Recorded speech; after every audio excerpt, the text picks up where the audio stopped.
Hello and welcome to North Star Stamper. I'm Susan Kramer. I'm an independent Stampin' Up! Demonstrator in Woodbury, Minnesota. Looking for myself on my computer to make sure everything looks good. There we go. All right, so today we are talking about backgrounds. And I have some simple samples to share with you. So the first one, I'm using all the same colors. I have Hydrangea Hue, Bubble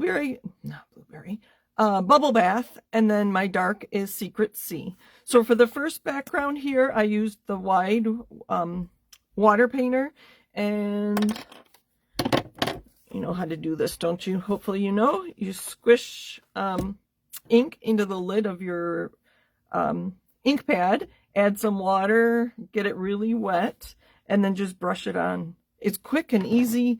Obviously lots of colors to choose from, and just I kept it simple. I'm not sure what these cards are going to be, so I'll add a sentiment and some embellishments when I'm done.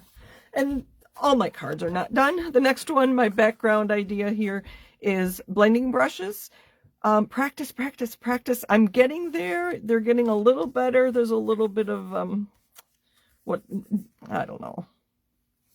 When I get the head of the brush, I don't know. I need to practice more. So I haven't decided if they're going to go the matching front and back, top and bottom, or if I'm going to alternate them.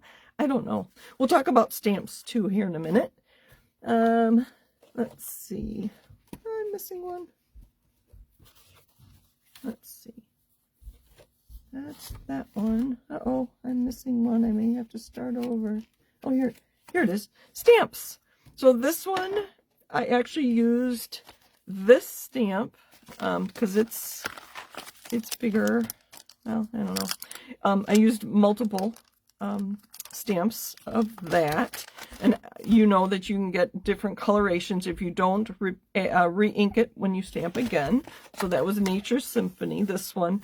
And there are a lot of stamp sets that have nice background stamps. This one we used a lot for one of our classes from the card retreat. This one, that was fun to use. And it could be a specific stamp. If you stars, if your graduation card maybe, or a birthday card, the dots are kind of fun. I could see making a background with lots of different colored dots and bright colors for a birthday. Or use pale colors and you do your balloons in bright colors, darker colors.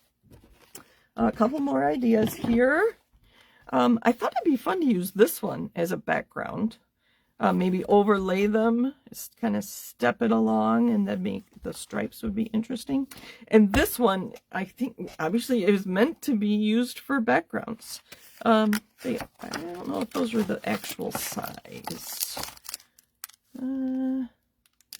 Nope, they are bigger. The stamps are bigger than shown on here. They had to fit them all on the page. So like the butterflies go from here to here, so about 1/4 of an inch longer. But obviously these would be great for backgrounds. So if you're looking for stamps, very fun there, and Nature Symphony there for that one. But the one, okay, I have this one that I used daubers on.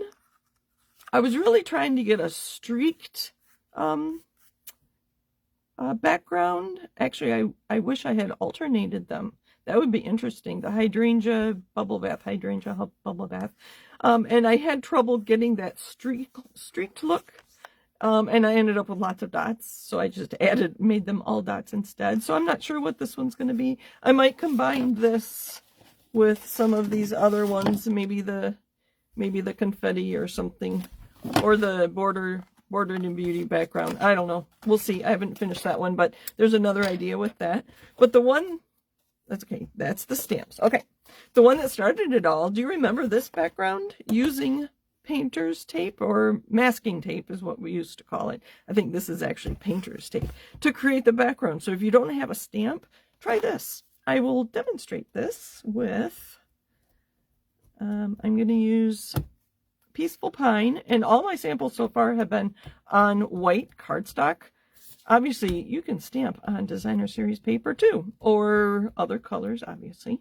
But the focus was supposed to be creating those backgrounds. All right, so I'm going to take a piece of tape a little longer than it needs to be.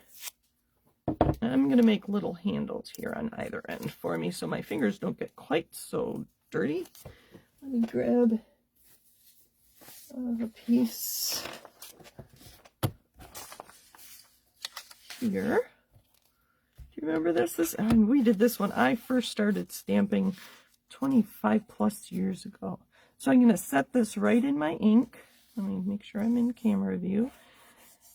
And pick up some ink.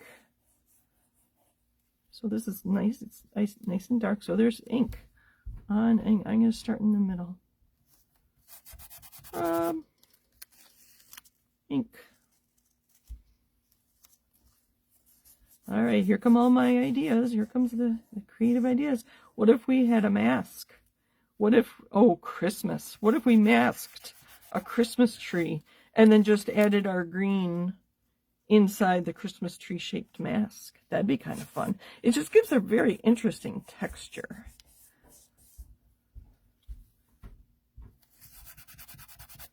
So there we go. That's how you do the masking tape technique. I'm going to fold this in half and throw it away. Oh, I did get a little ink. But, so those are my ideas for you today. Use some different techniques to create some backgrounds for your layers. Let's see how many I can find real quick. So we have masking, that's the masking. Stamps. We have daubers. We have blending brushes.